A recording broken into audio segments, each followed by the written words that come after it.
What's going on, everybody? Welcome back to the channel. Welcome back to another live stream. And we're continuing on my series of live streams talking about a bunch of Disney movies. It's the Halloween season. In the last 2 weeks, I was covering some Disney Channel original movie Halloween flicks with some other guests.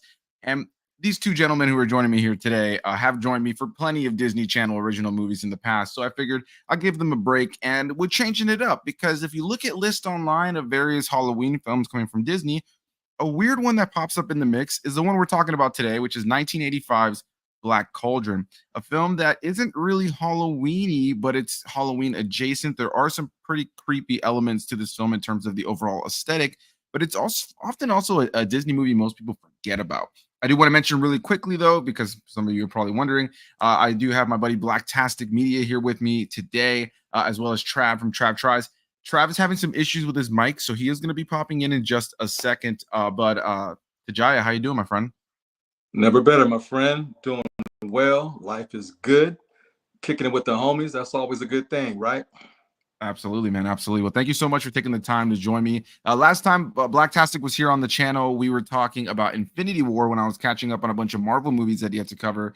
And Trav also hopped on for one of those. And I'm having a hard time thinking about which one we talked about right now. But we talked about some Marvel movies. These guys were recently on here for live streams talking about Marvel.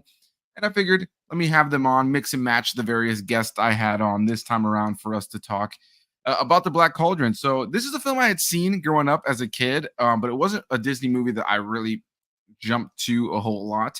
And in the grand scheme of the classics going down, all the way back to like the 50s and the 60s, leading into something like this one in the 80s, this is just one that tends to be forgotten about. So, Tajaya, I have put you through all kinds of Disney movies, live action ones, Disney Channel movies, animated ones. Some you've enjoyed enough, some you haven't liked, some you've had plenty to say about, plenty not so much. Had you ever seen The Black Cauldron, and what were your thoughts on it today? I never heard of it. When you sent me that thumbnail and that poster last week, I'm like, huh.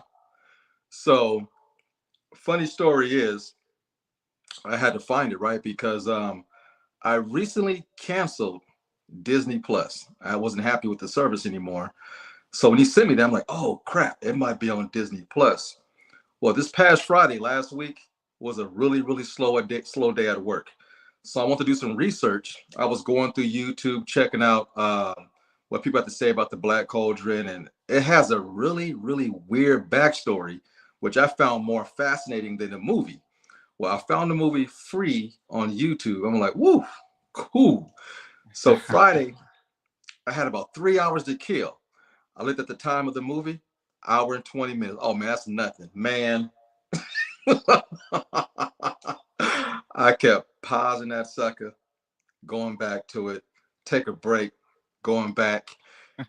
It reminds me of the 1950 style Disney movies, the animation, the voice actors, the accents they use.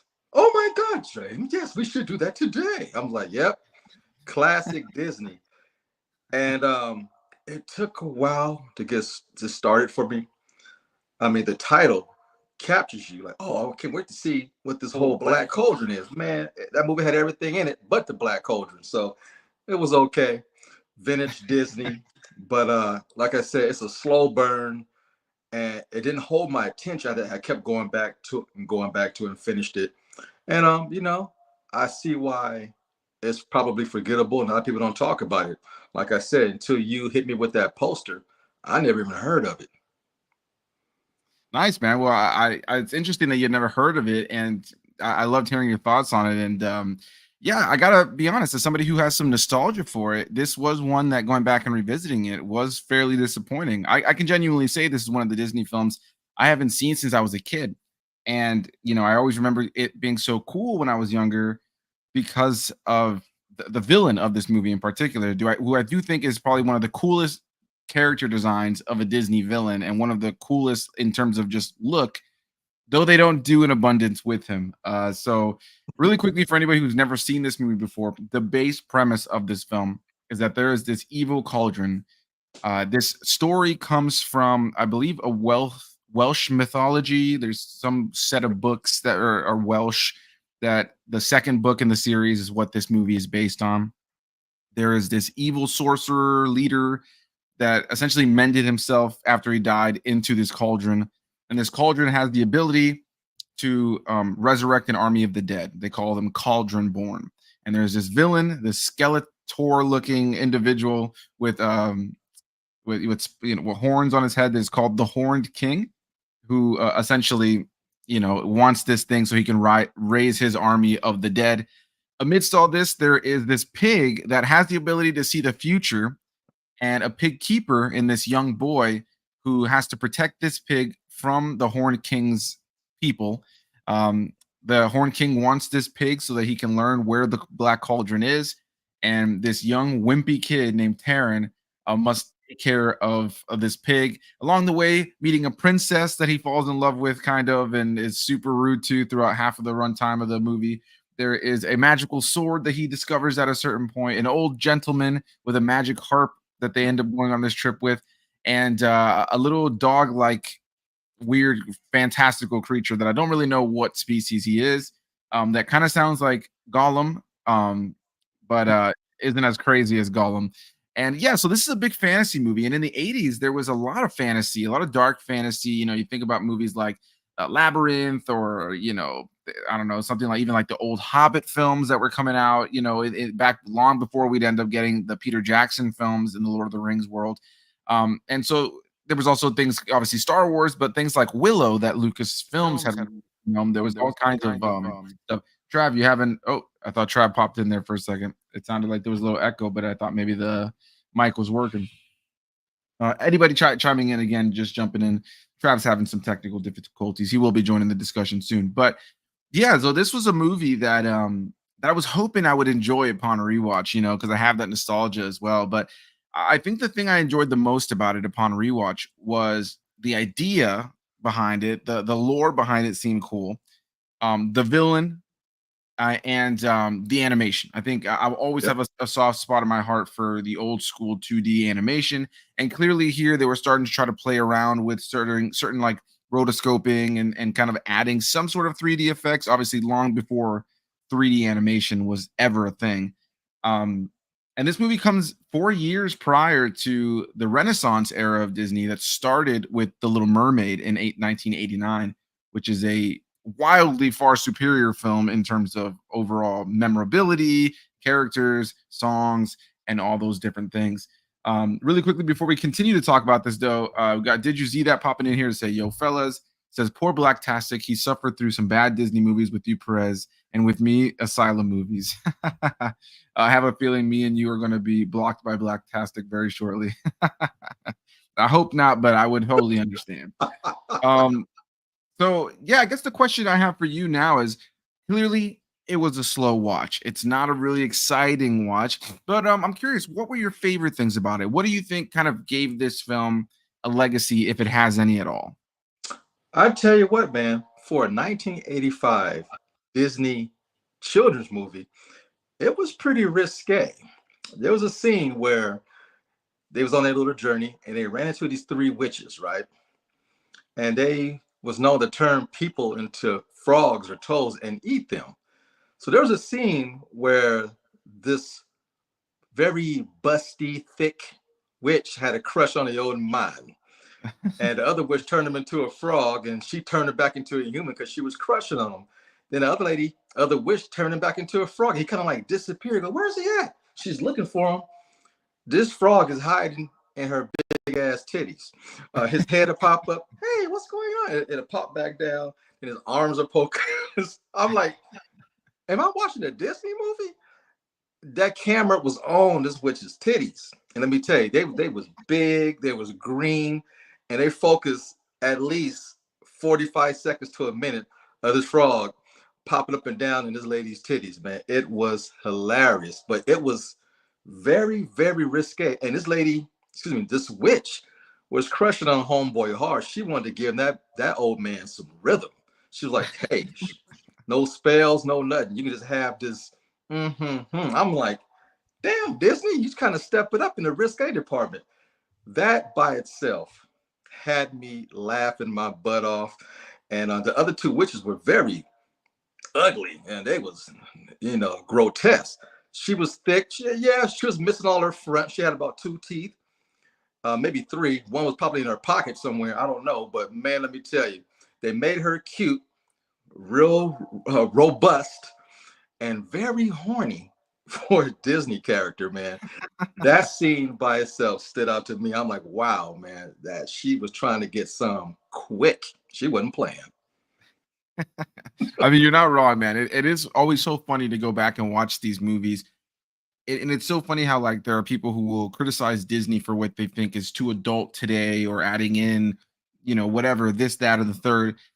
And it's funny because more often than not, when I go back and revisit older movies from Disney, they tend to have been more political at times, or oftentimes a little bit more suggestive about things. It's interesting because you hear certain criticisms of things that they put in certain films today, or that they are in movies today. But I think about another Disney movie that we covered, probably one of the ones you were the most positive on, and that was The Color of Friendship. And that movie really touches on some things, touches Yeah. on like apartheid and some like serious topics that like you wouldn't expect from a Disney Channel made for TV movie in the modern day. So yeah, when it comes down to also some suggestive things, yeah, this film is jam packed with those kind of things, and it's interesting too because those 3 witches and a lot of other little elements. For anybody who's a big fan of Disney, they know that like in the earlier days, Disney was pretty well known for reusing animation or character designs and kind of changing out the hair and the clothing. And so in this film, there's plenty of little details you can pick up on from movies like Aristocats or Snow White and the Seven Dwarves. And those 3 witches are very reminiscent also of the 3 witches that you see in Hercules about a decade or so later. So yeah, it was interesting to see so much of that footage or that animation that would later be kind of reused.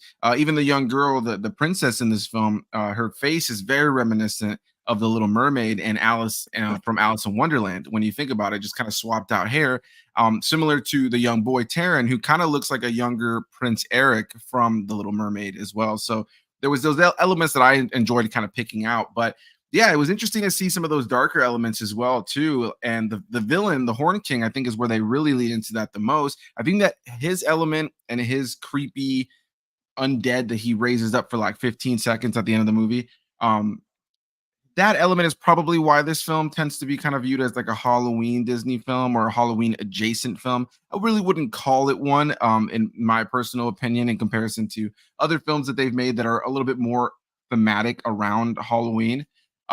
But all right, so we've talked a little bit about the things you liked. What are some of the things that stood out to you as like absolutely not, I did not enjoy this film? It was your typical Disney formula where they go on a journey. I want to be a warrior. I'm tired of taking care of pigs. And he goes on this journey by accident. The pig that can see the future was absolutely hilarious. It was different, but it was cool.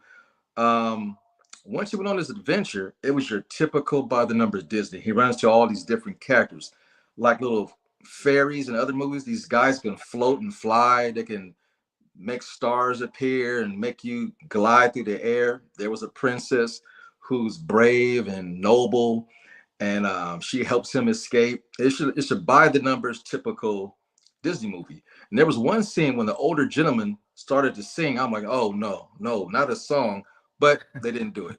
There was no singing in this Disney movie, but it did nothing different than early Disney films that caught my attention. That's why I had a hard time watching it all the way through. I would pause it, walk away, come back and watch it again. And, it got more exciting during the adventures, but they would run across characters and I can hear the voice actors from other movies. I recognize the voices. It's just when they focus on the villain was the best part of the movie. Everything else, I could not grasp on to the main characters. You're supposed to like the main guy who's supposed to be the warrior. Couldn't get into him. The princess, typical. The little furry dog man, he got on my nerve. I was like, come on. I enjoyed the witches, maybe because the whole sexy scene, that was kind of funny, but it did nothing different to set apart itself from other Disney movies from back in the day. And it was just boring for the most part, really, really boring.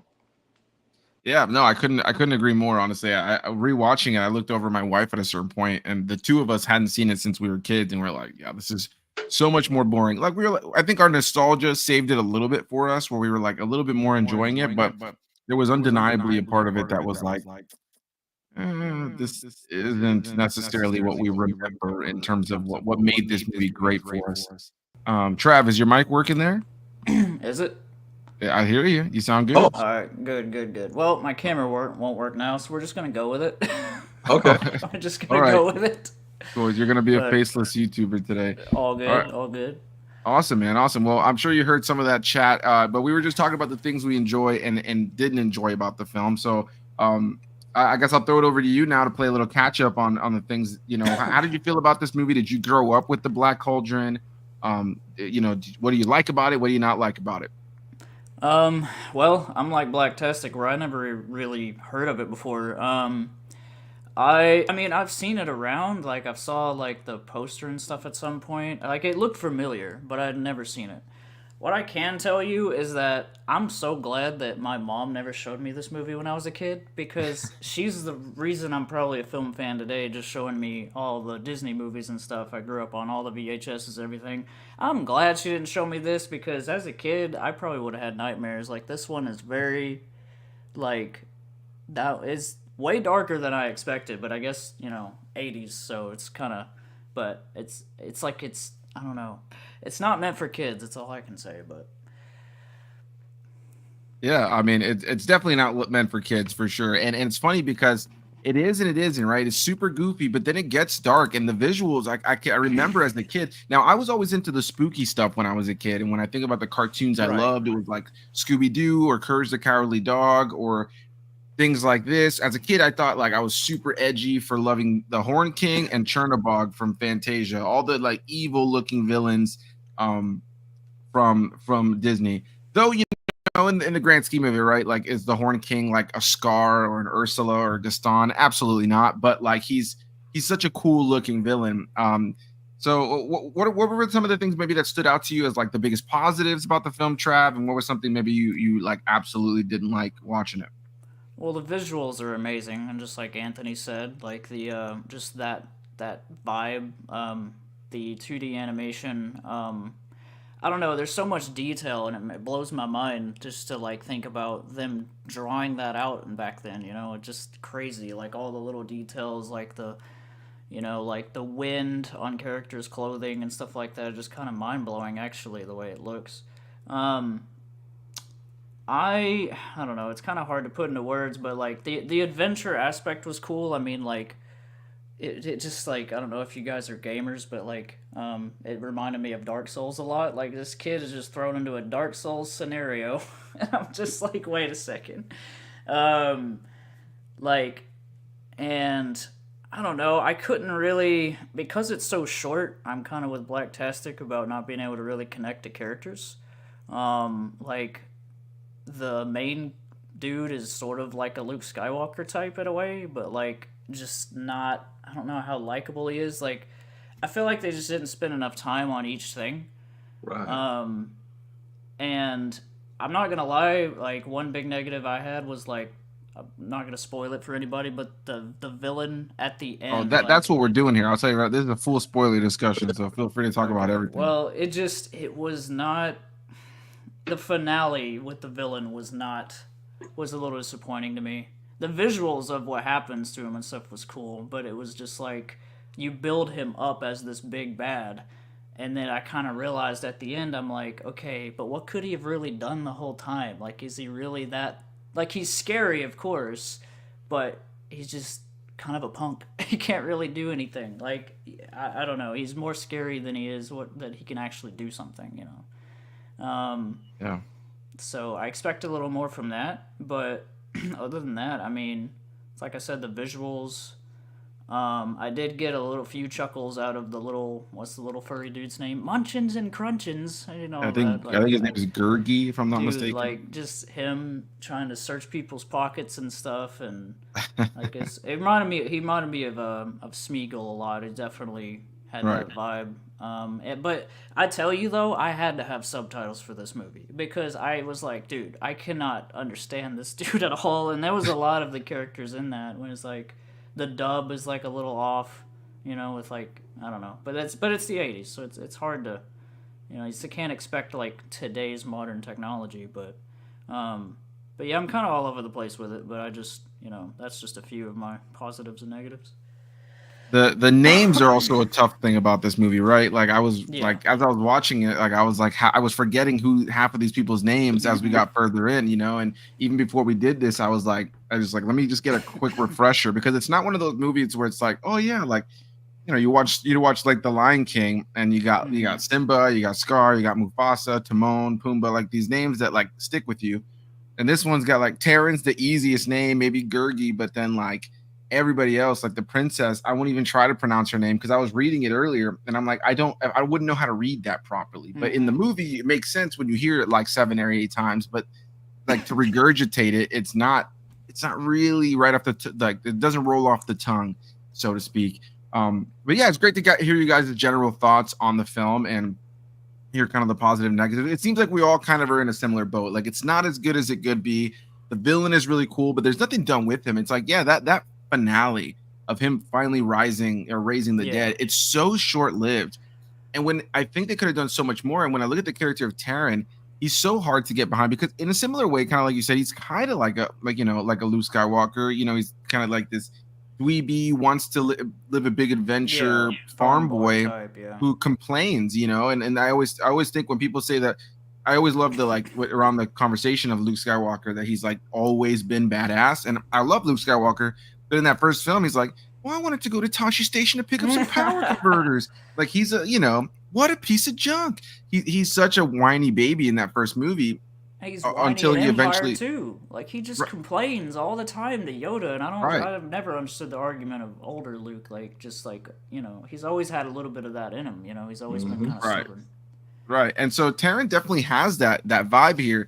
But man, one thing for sure is the dude's just rude. Like he's so rude to the princess, like for like the latter half of the film, and he gets the sword at a certain point, and it's undeniably just laughable, like how quickly he's taking out some of these guys with a sword, no effort being put into it. And then as soon as this happens, he's like, I'm the big boy in town now. So he's being completely rude to the princess the whole movie because he has this sword.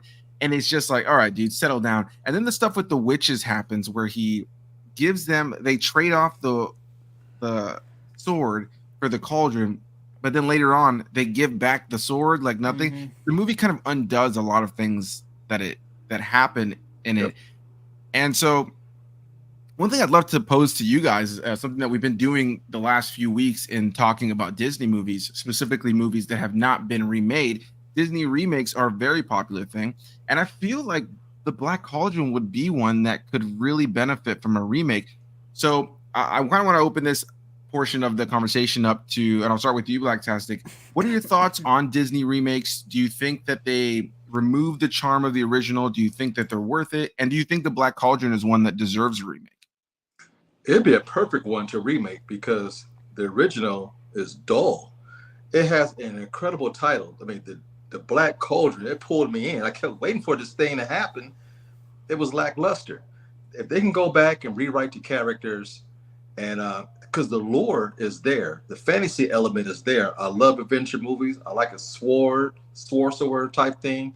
The villain would look incredible in live action if they do it right. But it has every element to be better than the original if they decided to do it again. Go back and do a redo, and man, it would be probably one of those great fall classics for Halloween movies in the future. It has all the elements to be one of the great ones of all time, but no one knows about it hardly. So it's a perfect one to pick and take apart, redo, get a great cast, and it might be so good you could probably even do sequels to it. I mean, because it can go further than just one movie, I think. Yeah, no, I agree. And I believe this is based on like a series of books from a Oh, like okay. they took the Black Cauldron storyline from a series of books, so they definitely could. The story is there, the source material, I should say. What about you, Trav? How do you feel about Disney remakes in general, and do you think that the Black Cauldron would be one that you would like to see be remade?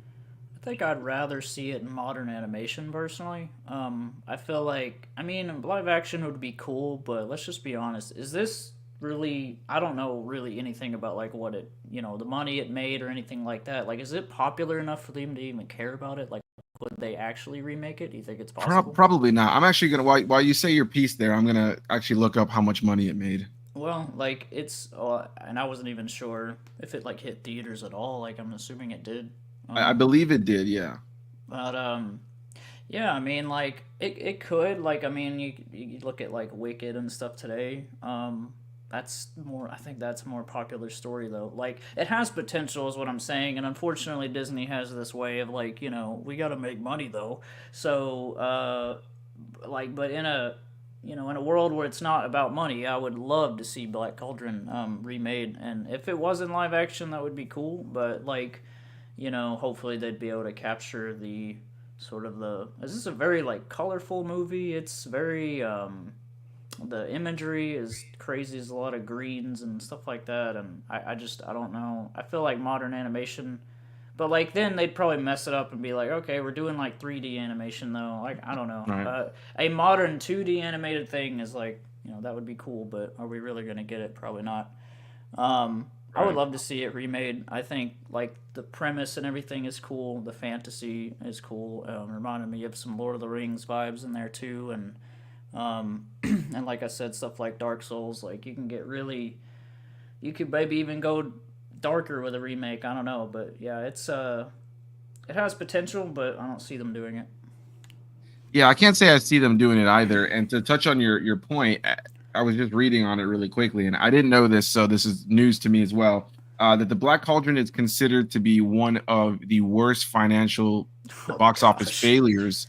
The movie was made for $44 million and worldwide only made $21 million. So it was a pretty big probably not flop, word of mouth especially. either. Probably they saw it one time and then dipped. Right, So and the film was apparently poorly received at the time, and didn't end up becoming available for home viewing for over a decade after its theatrical what? release. That's Um, crazy. No so the wonder film then. looks like it became a cult film, I guess, but it seems Yeah. like it was something that Disney kind of threw under the rug. And we're talking about $44 million in '80s money versus today. So to lose $20 million essentially on this movie, definitely not a strong point for I Walt wonder. I Disney wonder what Animation. the trailer was in front of. Like back then, like what movies would have. Like I don't know. I'm just Mm. thinking of like because I don't know if Star Wars and stuff like that would have done that. I don't know. But it's interesting. Yeah, it's one of those '80s movies that like people just don't think about, or one of those Disney classics. Like I was telling Blacktastic on the early part when you were dealing with your mic situation that like, there's movies that even today are still used in the parks. The Alice in Wonderlands, the Snow Whites, the Cinderellas, and all these different things that were pulled from older, that were part of the older lineup of films that people still watch. I mean, some of the stuff that Blacktastic and I have covered in the past, like the Lady and the Tramp films, those are classic films. And it's interesting because Black Cauldron just, even after all these years and having things like Disney Plus or having DVDs and Blu-rays in the 2000s and stuff, it just never really found its footing, it would seem. And so it is kind of an interesting thing to see. Now, I guess my question to you, Blacktastic, we'll start with you first again, is what do you think this movie really needed to have pulled you in more? Like if it was still the same movie, but there was elements that they focused on more or characters that they wrote better, what are the things that you think really held this movie back from greatness? The intro wasn't compelling enough to pull me in. The old man that was tending to the pig and he was feeding the pig, and the pig looks into the water and it has a fever dream. Like, man, what the hell is going on? The intro was lackluster and was offbeat. Then the little kid's complaining he wants to be a warrior. And then I see how they tied it in at the end, but the magical seeing future pig part just didn't work from the very beginning. And everybody's after this damn pig that looks into a bowl of water. and sees the future. That never worked for me, and that started off the movie. It's just that was kind of a dumb premise. I'm like, wow, oink oink, this is bad, man. That part, and your lead character has to be likable. He was not likable, man. And when he made that little switch and got mean and was being rude to the princess, I didn't like him. After that, I said, man, kill this fool, man. I didn't like him. So it's a tough sell, because most Disney movies get you in the first 15 minutes. This one didn't. So I'm like, okay, we'll see what happens. Then he's looking for the pig. They get the pig, and they're going to act like they're going to kill the guy. The pig didn't give up the goods. I'm like, really? This is dumb. It's dumb. And then that part didn't match the title of the movie and the rest of the lore, and that was forthcoming. It's just the two were so off balance, it didn't make sense. The movie had a hard time balancing its sense and sensibilities, and then try to cross them over, and it just didn't work for me. It was a hard watch. Nothing kept me interested. I just wanted to finish it to see what happens. And when I got to the end, I'm like, damn, that's it? I see why I lost money. One of the main animators that was with Disney for years left the project and quit Disney. This movie started a big old bonfire at Disney, and people lost their jobs behind this movie. It was bad. Yeah. No wonder Disney don't talk about this and sweep it under the rug. This movie is cursed. Yeah, they really do sweep it under the rug, because I most people know I live in Florida, and I frequent the Disney parks pretty often, and there's a lot of movies that don't get a whole lot of love in the parks. There are some movies that I always wish I saw more merchandise for, but I mean, they still got the merchandise for all the classics. There's just some of the popular ones in the mix that maybe they don't have as much merch for, right. But even some of those lesser merchandised things that don't have their own ride or their own expansion, every here and there they'll do a run of oh, here's a bunch of t-shirts from this movie or something. The Black Cauldron is not on that list at all. I mean, there are so many really small characters that are still a part of something. Even just recently I went to a D23 Disney Halloween screening event where they played some Disney shorts, and they played things like Ichabod Crane and the Sleepy Hollow. They played Tim Burton's Frankenweenie, the short from back in the day with Shelley Duvall. They played Lonesome Ghost, an old Mickey Mouse, Goofy, and Donald Duck short. And it's here I am even at this event, and they had two guys that were part of Disney's Imagineering that were there, and they were giving us kind of a speech of everything, kind of talking about the behind the scenes. So here are these three shorts even that are getting this love.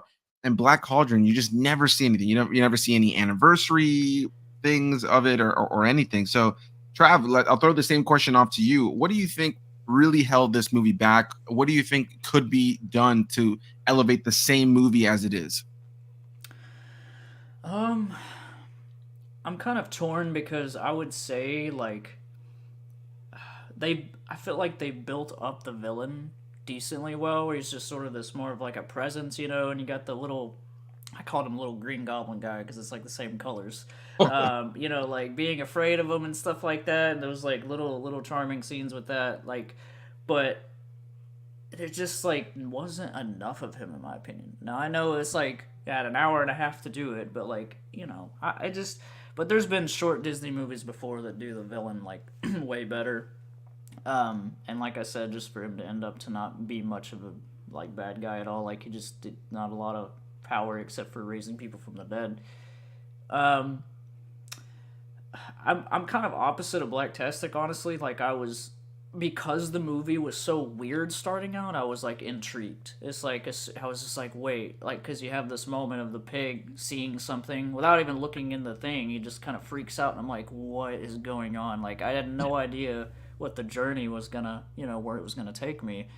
Sort of in a good way, but it was just, I think there was just somewhere in the middle where I just had the thought, they're kind of all over the place a little bit. Meets this girl, and then, rather I don't know, focus on the characters more, or just have less characters, I guess. I don't know. There was just too much going on at some point for something kind of so quick. Um, and it does kind of move at a rapid pace because it's so short. Um, but yeah, and then I don't know, like, and I mean, I do like the witch scene, sort of. Like, it definitely is where it was like, okay, what's going on? Like, because they did a trade off, the house disappears. Like, I don't know what's going on. Like, I'm just like, what? Like, okay, and then you see them again and again and again, like a lot, and I'm like, wait a second, like what? And then like sword, but not sword at the end. I don't know. Yeah, I don't think it had enough focus. That's my main sort of long-winded answer to that.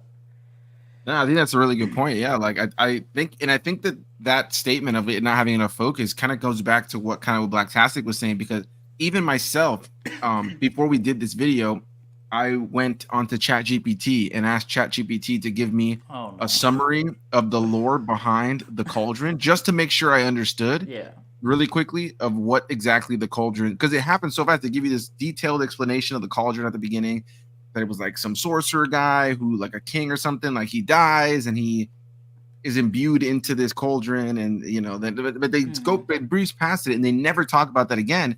So I was like, okay, I don't really fully understand how this cauldron works, so I have to like read about it just to make sure that I understood exactly. So yeah, I do think that a lack of focus kind of led right out of the gate, because I kind of agree with Blacktastic. Like, on one hand, I could see what you're saying, Trav, right? Like, if it's kind of weirdness, kind of gave you this sense of ambiguity of like, oh, maybe like this, its strangeness will be its identity as time goes on.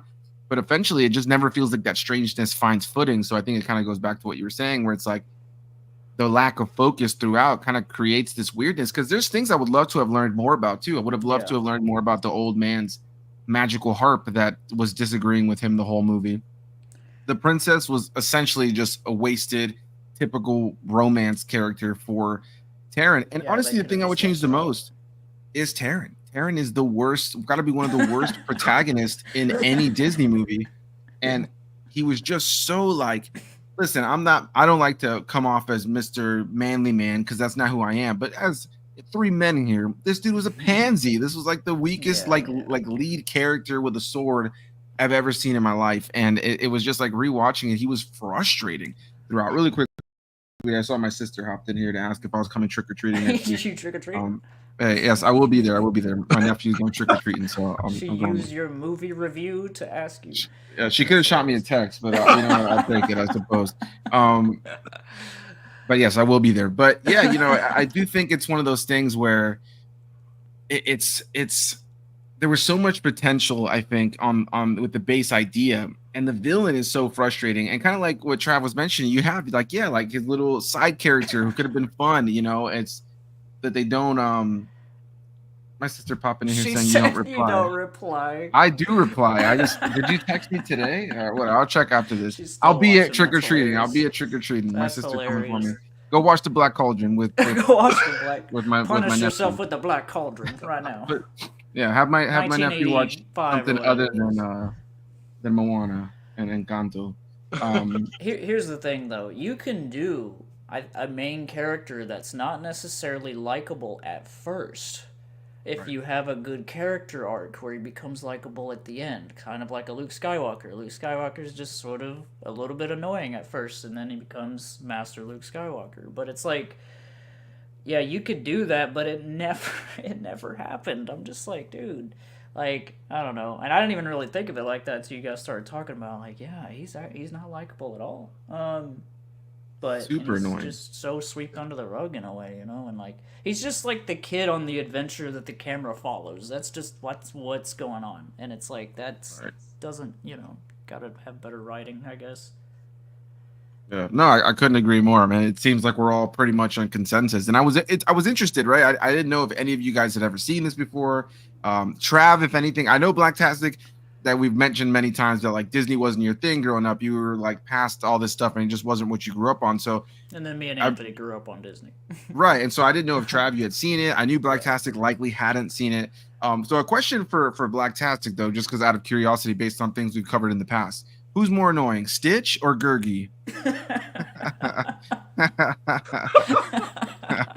Definitely Gurgi. Stitch was likable. You know? Yeah. And that's the funny thing, like Trav said, no one was likable in this movie. And you thought your main character, the main lead, I thought he was gonna be like He-Man when he got that sword. Like, okay, he makes a transformation, he becomes the ultimate badass, the warrior he always wanted to be. No, them witches took the sword from him. They tricked his dumb ass. Grabs the sword and becomes shredded. Then the old man turned into a frog, jumping up and down on her titties. The movie lost focus. Which it was like, what was that, by the way? That was so random. I was like, what is going on? Like, dude, no. How did they allow that in the movie? I'm like, hold on. No, absolutely not. I'll be that. Yeah.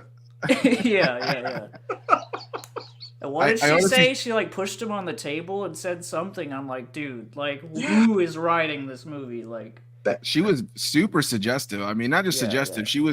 She was ready to get it on with this man. Like she made some comments that were pretty. It makes me wonder. Like, there is that part where, like, I think nowadays movies, like, people are a little bit more eagle-eyed for some of those things, and there's parents that are out there looking to complain. And I'm sure there was those parents back then in '85 as well.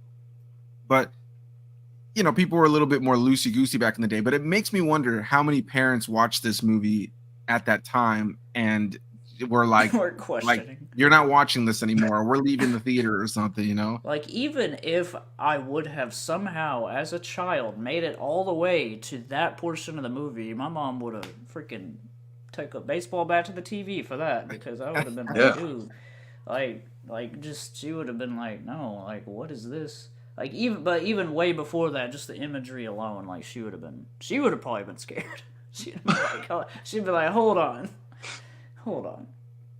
Yeah, I mean, the imagery, I will say, what shocked me the most in terms of the imagery is, like, the skeleton army and the Horned King. Dude, he looks the cool. Pig about to be beheaded. I'm like, what is this? Like, that shocked me. That genuinely there's that, shocked but me. also the end scene where they defeat the Horned King and his, like, skin is, like, being torn off. He's literally, I was like, damn, they really went for it here, and so it begs the question. I would just love to have known what that was like in the theater. For, like, some kid had nightmares after he watched this on the big screen in 1985.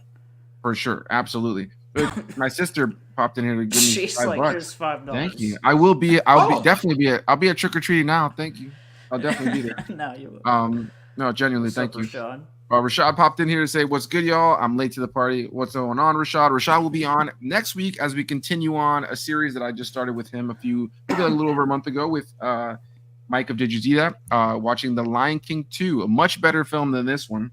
And I think it's a first-time watch, if I'm not mistaken, for Rashad and for Mike, which The Lion King was actually Mike's first-time watch ever. So if anybody wants to see me and Rashad roast Mike for an hour about the fact that he hadn't seen The Lion King before, go check out that video. But Rashad will be on next week, so thanks for stopping by, man.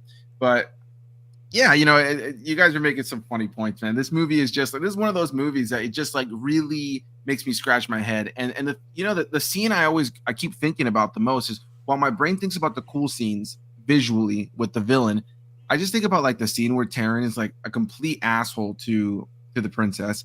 And, like, right as they're escaping that cave initially, and he makes her go run away and cry. And then he shows up to where she is. He's like, thanks for saving me, by the way. I'm like, dude, what? Yeah. Like, what is going on here? so uneven. It just didn't match. It was weird. Like, I was actually physically mad at him the way he was treated. I'm like, what did she do? I mean, you still be stuck in that damn cavern, couldn't get out. She saved his butt within minutes. And I don't know, man. That was really, really weird how they written that whole part. It didn't match how the movie was going. It came out of nowhere. Right. Like, if the sword gave him powers but made him more egotistical, then that would have been a cool little subplot, Right. But nothing. And that sword was hella big too, man. It didn't look right holding that sword, man. Like I said, Dark Souls are just freaking getting a two-hand build going. It just, like, no. But did they ever even explain why she was there in the first place, by the way? Not really. Just chilling. And one thing I realized that we haven't spoken about, and it just goes down to all the things, right? Where did this sword come from? They kind of explained the sword was obviously attached to some sort of whoever was dead there in that cavern. Yeah. But like, where did this sword really come from? You know, what was the purpose behind that? Why was that such a special sword? Why did the old man have a harp that like had consciousness? The harp was disagreeing with him, breaking strings the whole movie anytime he said something that they didn't agree with. So they never dive into the harp at all. And then the princess, one thing we haven't even mentioned at all, she has like this conscious little orb that helps them out throughout the course of the film. And I'll say this, some of the best moments of animation, one moment that I really enjoyed was the first scene where we see that orb and he's like circling around Terran, and the light source of that with the 2D animation was really nice. But they never do anything with that orb. And there's so many, every like character has like a little thing that has its own consciousness to some degree, and they do nothing with it.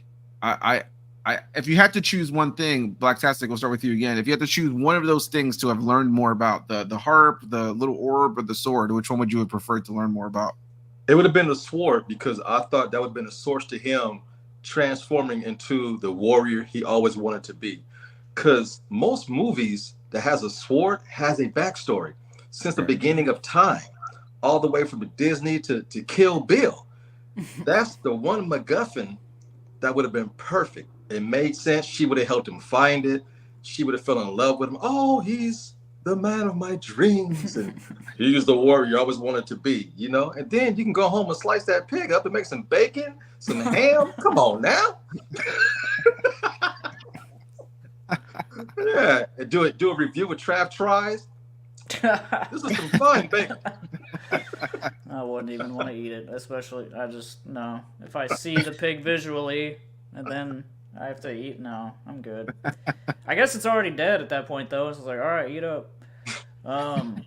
Nah, but that's, yeah. What about you, Trav? Which of those things would you have liked to have learned more about? I would just definitely say the sword, and that's probably just because we're men. But anyway, it just, but yeah, it just, I don't know, like, and I don't even necessarily need that. You can have a mysterious sword in a movie that like gives someone powers that I don't necessarily learn the lore to until like maybe like in a sequel or something like that. You can like build it up, you know, like, but you guys are talking about like the harp, like as soon as you're saying that, I'm like, wait, that's in the movie? Like I forgot. So it's like, that's not, I'm just saying like, there's just things that I'm forgetting immediately.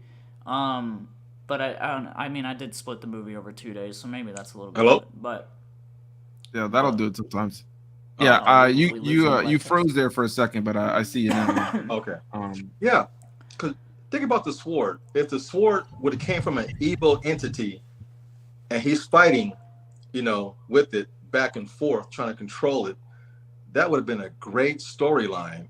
And he overcomes the power of the evilness that the sword came from, and then go on to fight evil, and the sword turns good at the same time, makes him stronger. That would have been such a perfect thing, man. But it's like they put a bunch of ideas on paper, but then didn't connect all the like just didn't bring closure to any of it. It's just like a bunch of loose ends, just like, oh, let's see what happens with this. And I can't even imagine the animators like doing what they did and then like it just fails the way it did and be like, dude, it's so much potential here. Right, yeah, like the people who made the things that really worked about this film, you know, that gave it an identity at all, you know, like whoever was doing the designs of these characters and doing the animation.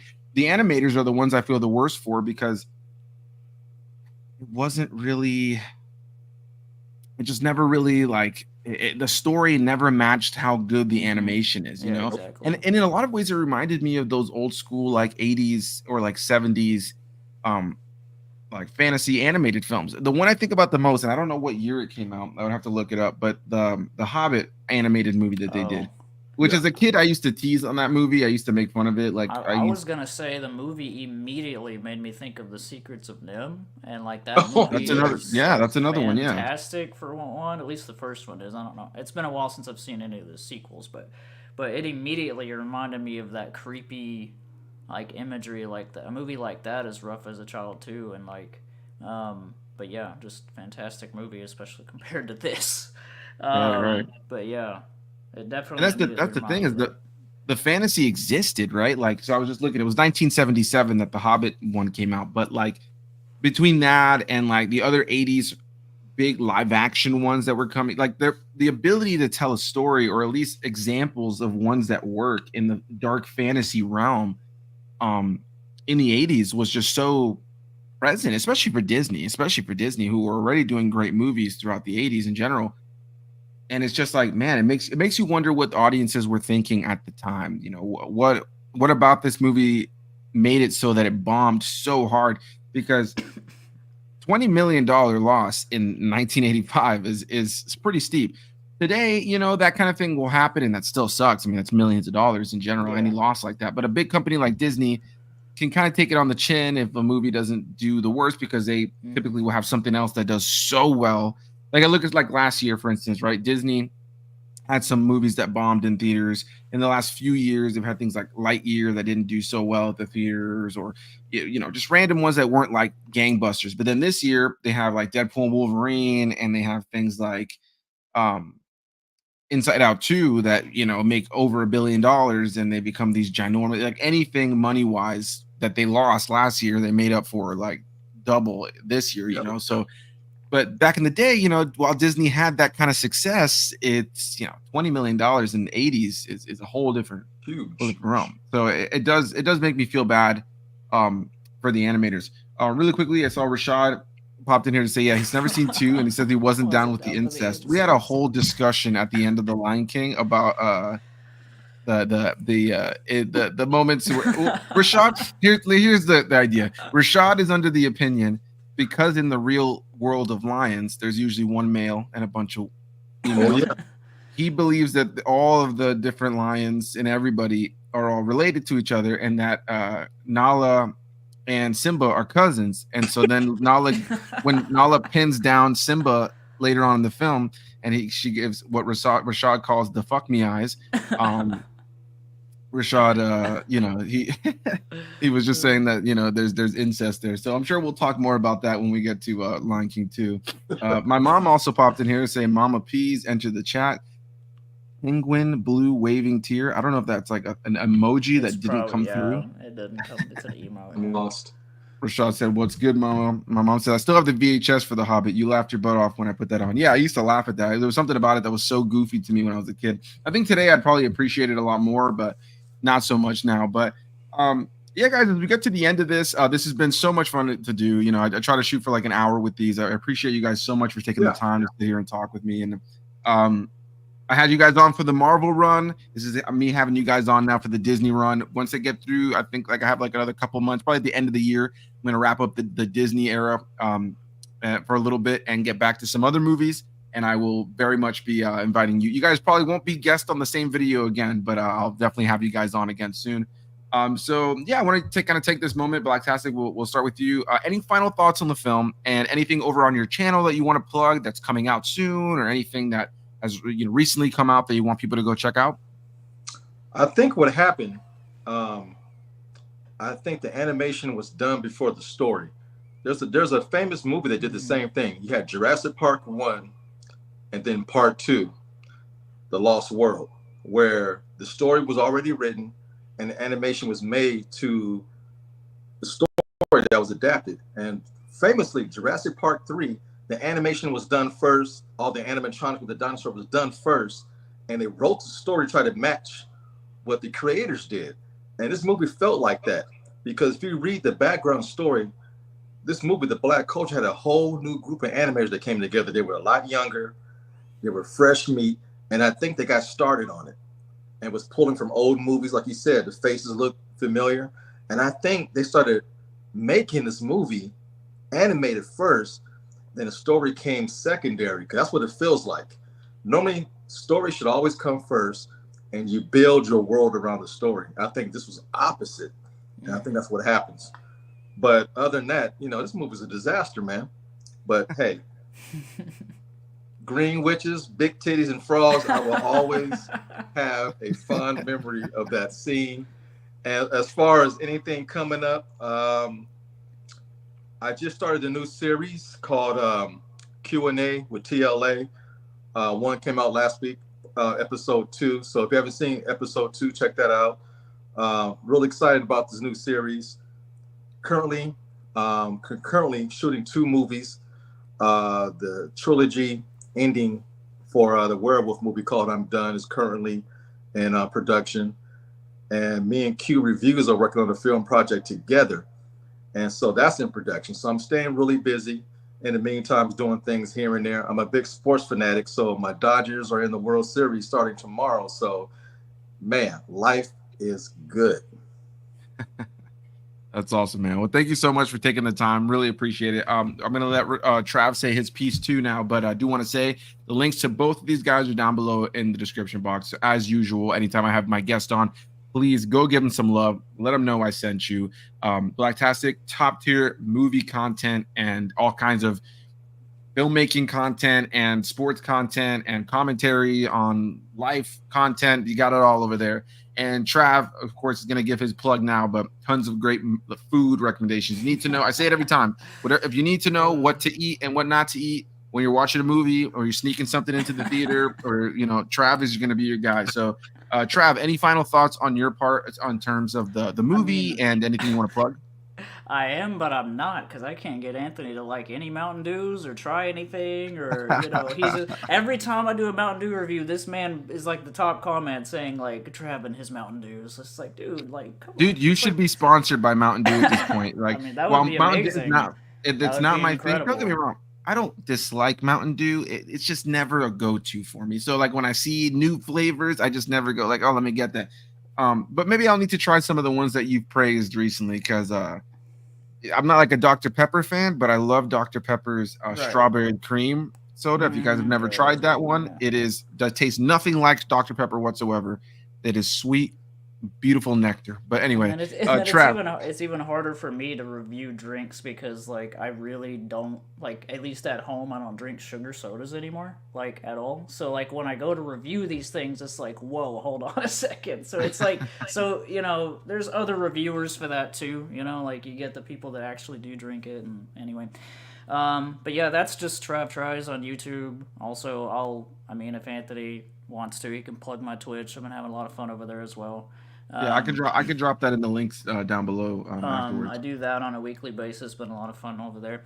But as for the movie, if you are watching this and you haven't seen it yet, I would say you have to see it to believe it. Honestly, like go watch it. Like if you have Disney Plus, go check it out. And just. It's so weird. I don't know. You have to see it to believe it. You really do. But if you don't have Disney Plus and it's like too much of a deep dive to go find it on DVD or whatever, I don't even know if they have it on DVD, honestly. I think Blacktastic said it's free on YouTube, so there's that too. Yeah, there you go. But yeah, it's what it is. That's all I can say. That's all I can say about it. But like I said, visuals, it's fantastic when it comes to that. But other than that, I think that's about it. Yeah, like I said, just check it out if you haven't yet. If you don't want to waste an hour and a half, then don't waste an hour and a half. Yeah, I'm sure there's like a cool summary video online for anybody who doesn't care to watch it. And I wish that it was one of those that I had that urge in me to be like, this is a Disney classic that you missed, but unfortunately it's not, and I'm the part of these fun spoiler discussions is sometimes we're on the same page, sometimes we're not, but it's always nice to be on the same page, and see a movie and kind of realize, okay, I'm not alone, that this movie is not as good as I think it is, Well, it's fun to it. dive into something that you've you've hardly heard anything about, and like flying in that blind made it a lot of fun, like just to throw it on and just like be like, I have no idea what to expect, haven't even seen a trailer, and that's sort of a different experience today with everything having trailers and like TV spots all over the place and everything. It's hard to fly in blind today with movies, so it's a lot of fun. Right. Well, I have one last question for you guys, actually, because we are in the spooky season, and I've been covering spooky season stuff, covering new stuff too that's not spooky season as well. But the last 2 weeks of these live streams, we covered Under Wraps, which is a Halloween-themed movie, and the last week covered Twitches, which is a movie about two teen witches. And while those movies are definitely cheesy, they're both Halloween-themed films very much. This film tends to be on lists for spooky season Disney stuff. Blacktastic, I'll start with you again. do you feel like it deserves to be in the conversation of Halloween spooky season stuff, or do you feel like it's just kind of thrown in there because of the Horned King in that whole realm? I think it fits the motif of Halloween. If you throw this on at night, everything's pitch black dark. There's some scenes that makes you think. I mean, like I said, the lore is rich in character. Unfortunately, it falls apart at the seams, but it fits Halloween motif, I think. Nice. What about you, Trav? What do you think? I agree. If throw it on at 2 o'clock in the morning and just like in the middle of the night, maybe on just specifically on Halloween if you want, after you've got all your candy and all that stuff, and yeah, it's fun watch for that. It's definitely Halloween vibes, especially the visuals. So yeah, definitely spooky season. That's awesome. And of course, they need to be getting candy that Trav has recommended that Lord. you get. I was worried for a while there because when he sent me the poster and I was watching this movie, I'm like, damn, did Anthony grow up liking this movie? Because this shit is terrible. I got to tear his ass up. But hey, we all agree. Yeah. No, as soon as the movie ended, I looked at my wife and I was like, oh man. She was like, that was cute, I guess. I go, yeah, it wasn't what I really like remembered, Like I remembered it so much more positively. And I guess that's where nostalgia can really blind you. And something that's beautiful about doing this channel is revisiting movies that you love that end up still being as good as you remember, showing movies to people that have never seen them before. But it's always heartbreaking when you go back to something that you were nostalgic for, only to realize that there was no reason for you to be nostalgic about it because it's not great. So a big thanks to everybody who watched, whether you watched live or you're watching this after the fact and a playback. Thank you to everybody who chimed in. Thank you to my sister for sending me $5. I will be trick-or-treating next week with my nephew and you guys. Go get your munchins and crunchins. Yeah, there you go. As usual, you guys can find the link to my 2 guests down below in the description box. So go give them some love. Let them know I sent you. Blacktastic Media for all kinds of filmmaking content and life advice and sports-related discussions, all kind of stuff like that. And TravTries for all of your food and snack needs. So a big thanks to you guys for watching. Any final words on your guys' part? Watch it. So that way you understand where we're coming from. Yeah, exactly. Give us your opinion. Come back with your opinion on it. Absolutely. All right, guys. Well, thank you so much, everybody, for watching. And thank you guys for joining me. We'll see you guys in the next one. Trav and Blacktastic, as the MCU usually says, will return. They will return soon enough.